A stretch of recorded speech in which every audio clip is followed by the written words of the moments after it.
Hello guys, most welcome to the 6th class of candlestick patterns course, जिसमें आज हम candlestick के एक और मोस्ट इंपॉर्टेंट कॉन्सेप्ट को डिस्कस करेंगे, क्योंकि हमने फर्स्ट कॉन्सेप्ट पिछली वीडियो में डिस्कस कर लिया था, जिसका लिंक वीडियो की डिस्क्रिप्शन में मौजूद है। तो इस वीडियो का कॉन्सेप्ट भी आपके लिए सीखना बहुत ही लाजमी है।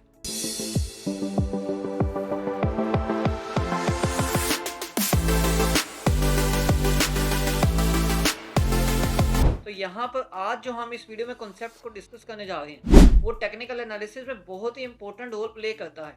तो इसको सीखना आपके लिए बहुत ही लाजमी है, जो कि है सपोर्ट एंड रेजिस्टेंस। तो ये सपोर्ट एंड रेजिस्टेंस, ये दोनों लफ्ज आपने सुने तो होंगे, लेकिन इसको सही तरीके से कब यूज़ किया जाता है, यूज़ कैसे करना है, और ये सपोर्ट एंड रेजिस्टेंस कहाँ कहाँ पर पाए जाते हैं, इसको जानना आपके लिए इस वीडियो के थ्रू बहुत ही लाजमी है। तो यहाँ पर आपको एक मोस्ट इंटरेस्टिंग बात बताता चलूँ कि आज की वीडियो और इसी तरह ही जो प्रीवियस वीडियो थी, इन दोनों वीडियोस के जो दो कॉन्सेप्ट्स हैं उनकी इंपॉर्टेंस इतनी है कि अगर आपने ये दो कॉन्सेप्ट सीख लिए तो समझ लें कि आपने 30% तक के टेक्निकल एनालिसिस सीख लिए हैं। तो यहाँ पर टेक्निकल एनालिसिस वर्ड यूज़ किया जा रहा है, तो यहाँ पर कंफ्यूज नहीं होना, जो कि टेक्निकल एनालिसिस को ही कैंडलस्टिक पैटर्न्स कहते हैं। तो जो हम कैंडलस्टिक के एनालिसिस करते हैं उसको टेक्निकल एनालिसिस कहा जाता है। इसी तरह ही अगर हम बैलेंस शीट्स वगैरह को एनालाइज करते हैं तो वो फंडामेंटल एनालिसिस में इंक्लूड होते हैं। अब जो रेजिस्टेंस होती है वो आपको ऊपर मिलती है, कि आपको ऊपर वाली साइड पर जहाँ पर भी जो लाइन मिलेगी, जो आप ट्रेंड लाइन ड्रॉ करेंगे, वो आपकी रेजिस्टेंस होगी। इसी तरह ही नीचे वाली साइड पर आपको सपोर्ट मिलती है,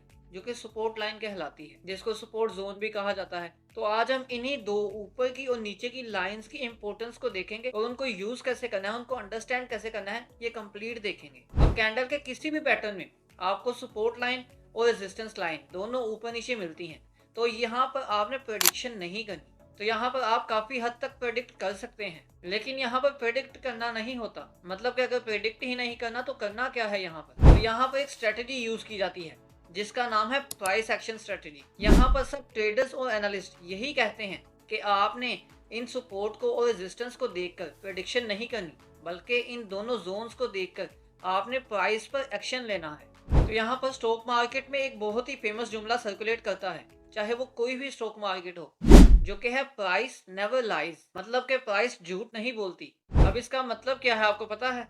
बेसिकली जो ट्रेडर्स होते हैं उनको ये नहीं पता होता कि वो जहाँ ट्रेड लगा रहे हैं, अगर किसी कॉइन में है या किसी कंपनी में या किसी करेंसी में, कि वो करेंसी कितनी स्ट्रॉन्ग है, और इसी तरह उसके पास के बारे में उन्हें कुछ पता नहीं होता, उनकी वैल्यूज वगैरह को कुछ भी मालूम नहीं होता। जो ट्रेडर्स होते हैं उनको इन चीज़ों से कोई फर्क नहीं पड़ता।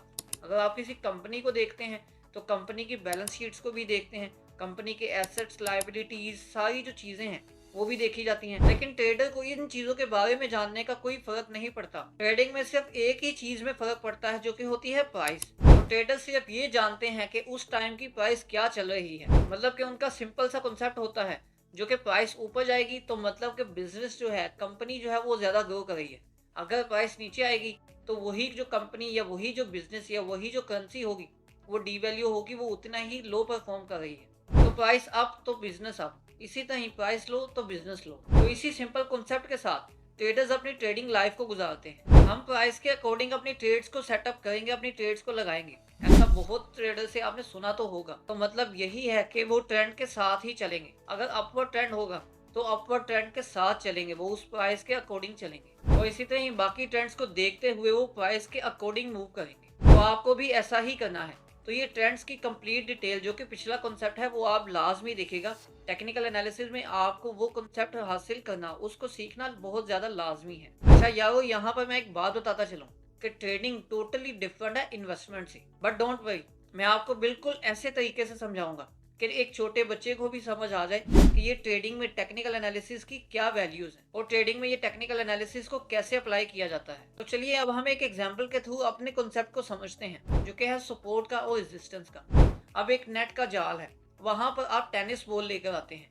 अब टेनिस बॉल को आप ऊपर की तरफ थ्रो करेंगे तो ऊपर कहाँ तक जाएगी? वहीं तक जाएगी जहां तक रेजिस्टेंस होगी। रेजिस्टेंस मतलब जहां तक जाल होगा। अब वहां तक जो जाल को टच करके बॉल वापस आ जाएगी। मतलब कि वो ऊपर वाली जो लाइन है, ऊपर वाली जो रेजिस्टेंस है, वो उस बॉल को ऊपर मजीद नहीं जाने दे रही, वहां से बॉल को वापस करती है। इसी तरह नीचे जब बॉल आएगी तो वहां पर नीचे जमीन को टच करेगी। अब जमीन जो होगी वो उसकी सपोर्ट होगी कि जमीन पर लग के बॉल अगेन ऊपर आएगी। तो यहाँ पर जो रेजिस्टेंस और सपोर्ट इस तरह बिहेव करते हैं कि रेजिस्टेंस से बॉल ऊपर नहीं जाएगी और इसी तरह सपोर्ट से बॉल नीचे नहीं जाएगी, सपोर्ट को टच होकर ऊपर आ जाएगी, रेजिस्टेंस को टच होकर नीचे चली जाएगी। तो अब यह आप एक सिंपल वे से समझे। अब ये मैंने एक लाइन ड्रॉ की है, अब इस लाइन के साथ एक ऊपर लाइन है, अब नीचे भी एक लाइन ड्रॉ होगी। अब ये दो लाइंस हैं, इनको मैं नाम दे देता हूँ, ऊपर वाली को रेजिस्टेंस का, नीचे वाली को सपोर्ट का। अब यहाँ पर बेसिकली एक ट्रेंड स्टार्ट हुआ, जो कि यहाँ से ट्रेंड स्टार्ट होता होता नीचे आ गया। अब ये जो नीचे वाली लाइन है इसको हम कहते हैं सपोर्ट जोन। ये सपोर्ट को, इस ट्रेंड लाइन को, जो सपोर्ट की लाइन है उसको टच करके प्राइस ऊपर आना स्टार्ट कर गई, मतलब कि ये सपोर्ट है। अब ये सपोर्ट का मतलब क्या है ये मैं आपको समझाता चलूँ कि सपोर्ट का मतलब है कि यहाँ पर बायर्स मौजूद हैं। बायर्स जो हैं वो जो प्राइस है उसको मजीद नीचे नहीं जाने देते, यहाँ पर बायर्स बाय करना स्टार्ट कर देते हैं। मतलब कि इसमें जो डिमांड है वो इंक्रीज हो जाती है और जो सप्लाई है वो कम हो जाती है। तो सप्लाई कम होने की वजह से प्राइस ऊपर जाना स्टार्ट कर देती है। अब यही प्राइस ऊपर जाते जाते जो ऊपर वाली लाइन है जिसको हम रेजिस्टेंस कंसिडर कर रहे हैं, अब वो रेजिस्टेंस को टच करके प्राइस टच करते ही नीचे वापस आना स्टार्ट कर देती है। मतलब कि यहाँ पर एक रेजिस्टेंस मौजूद है। अब जिस तरह के सपोर्ट का मतलब था, इसी तरह रेजिस्टेंस का मतलब है कि यहाँ पर सेलर्स मौजूद हैं कि प्राइस जब भी रेजिस्टेंस के पास आती है तो सेलर्स अपनी सेलिंग स्टार्ट कर देते हैं।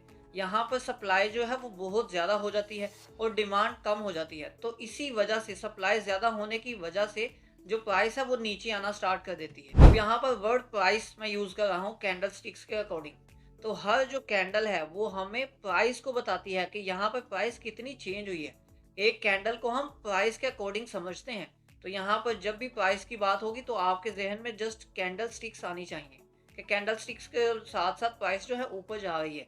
कैंडल स्टिक प्राइस को शो करती है। तो खैर ऊपर रेजिस्टेंस को टच करके जो प्राइस है वो नीचे आना स्टार्ट करती है। अब थोड़ा ही नीचे आकर प्राइस अगर अगेन ऊपर जाती है, अगेन ऊपर जाकर उसको टेस्ट करती है रेजिस्टेंस को, जहाँ पर सेलर्स मौजूद है वहाँ पर टच करके अगेन नीचे आना स्टार्ट कर देती है। अब नीचे आते आते फिर वही जो सपोर्ट लेवल है वहाँ तक आ जाती है। अब अगेन यहाँ पर बायर्स हैवी हैं तो यहाँ पर बाइंग होगी और जो डिमांड है वो इंक्रीज हो जाएगी और सप्लाई कम होगी, जिसकी वजह से प्राइस अगेन इंक्रीज होना स्टार्ट हो जाएगी। तो ये होगा सपोर्ट जोन। तो सपोर्ट जोन से अगेन प्राइस ऊपर जाना स्टार्ट कर देगी। तो अब इस सपोर्ट जोन और रेजिस्टेंस जोन के अंदर जो प्राइस मूव कर रही है आप उसमें भी बहुत ज्यादा मुनाफा अवेल कर सकते हैं। अब जैसा यहाँ पर जो कैंडल स्टार्ट हुई थी, फर्स्ट कहीं यहाँ जो कैंडल स्टिक स्टार्ट हुई वहां पर उसकी प्राइस 100 थी। अब वहां से नीचे आकर जो सपोर्ट को टच किया वहां पर उसकी प्राइस आ गई 80। अब वहां से इंक्रीज होना स्टार्ट हुई, जो रेजिस्टेंस तक आई वो 120 तक आ गई। अब मतलब कि जो प्राइस गैप है वो 40 का आया है, तो उसके दरमियान भी आप काफ़ी ज़्यादा जो प्रॉफिट है वो हासिल कर सकते हैं। खैर रेजिस्टेंस पर आकर जो 120 के रेजिस्टेंस होगी वहाँ से अगेन नीचे आई। अब नीचे आके 115 तक, 112 तक, ये 110 तक आ गई प्राइस। 110 तक आके यहाँ से प्राइस अगेन ऊपर जाती है जो कि अगेन 120 को टच करती है।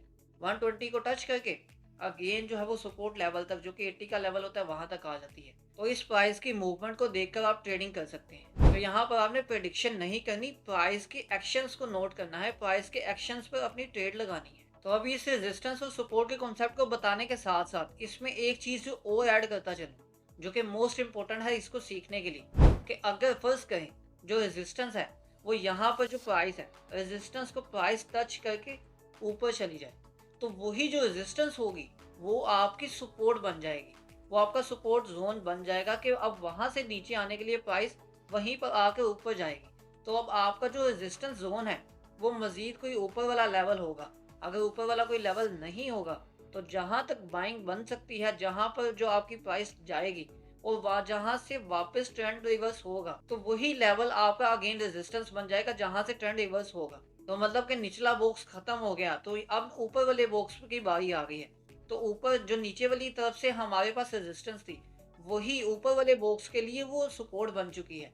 तो अब वही सपोर्ट का काम करती है और जो ऊपर नई रेजिस्टेंस है वही क्रिएट हो जाती है। मतलब कि सिंपल अल्फाज में कि जब रेजिस्टेंस ब्रेक होती है तो वो सपोर्ट भी बन जाती है। इसी तरह अगर प्राइस नीचे आते आते सपोर्ट को ब्रेक कर दे तो वही सपोर्ट एक टाइम पे रेजिस्टेंस बन जाती है कि अब उस रेजिस्टेंस को ख़त्म करना, उस रेजिस्टेंस से ऊपर आना बड़ा मुश्किल हो जाता है।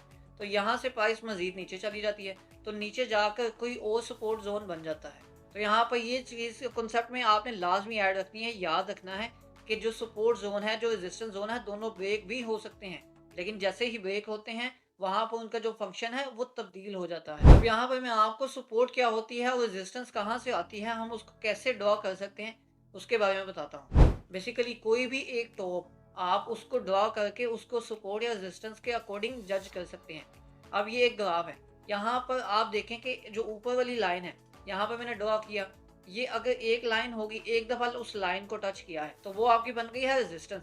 इसी तरह नीचे अगर मैं टच करता हूँ, किसी भी लाइन को एक दफ़ा टच होता है तो वो भी आपकी आ गई है सपोर्ट। अब ये जो एक दफ़ा में लाइन को टच होता है, चाहे वो सपोर्ट हो चाहे रेजिस्टेंस, एक दफ़ा में जब लाइन को टच होगी प्राइस, तो वो आपकी एक नॉर्मल एक लो सी रेजिस्टेंस और सपोर्ट होगी। इसी तरह अगर आपकी सपोर्ट या रेजिस्टेंस लाइंस को दो दफ़ा टेस्ट किया जाता है, दो दफ़ा प्राइस टच करके ऊपर नीचे आती है, तो इसी तरह उसको हम एक स्ट्रॉन्ग सपोर्ट या रेजिस्टेंस कह सकते हैं। इसी तरह उसी लाइन को अगर प्राइस 3 दफ़ा टच करती है या रेजिस्टेंस को या सपोर्ट को, तो इसी तरह वो और ज़्यादा स्ट्रॉन्ग सपोर्ट भी बन जाती है और रेजिस्टेंस भी बन जाती है, जिसको ब्रेक करना बहुत ज़्यादा मुश्किल हो जाता है। तो सपोर्ट कितनी वीक होती है, कितनी स्ट्रॉन्ग होती है, और रेजिस्टेंस इसी तरह कितनी वीक कितनी स्ट्रॉन्ग होती है, आपको ये भी मैंने बता दिया। जो सा भी जोन, चाहे वो सपोर्ट का जोन हो चाहे रेजिस्टेंस का जोन हो, जो जितना स्ट्रॉन्ग होगा उसको उतने ही ज़्यादा ब्रेक करना बहुत ज़्यादा मुश्किल होगा। तो चलिए यही रेजिस्टेंस और सपोर्ट लेवल को मैं आपको लाइव वे से समझाऊंगा। तो आपने कहीं जाना नहीं है, इस चैनल को सब्सक्राइब कर दें।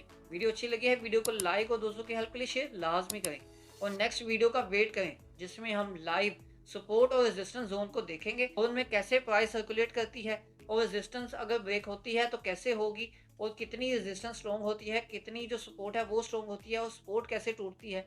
ये सब हम अगली नेक्स्ट वीडियो में, जो कि लाइव सेशन होगा, उस लाइव वीडियो में हम लोग इसी सपोर्ट और रेजिस्टेंस के कॉन्सेप्ट को, और जो प्रीवियस वीडियो है ट्रेंड, उसके कॉन्सेप्ट को, दोनों को हम लाइव सेशन में कवर करेंगे, जिससे आपकी कोई भी कंफ्यूजन बाकी नहीं रहेगी। चलिए जल्दी से इस चैनल को सब्सक्राइब कर दें।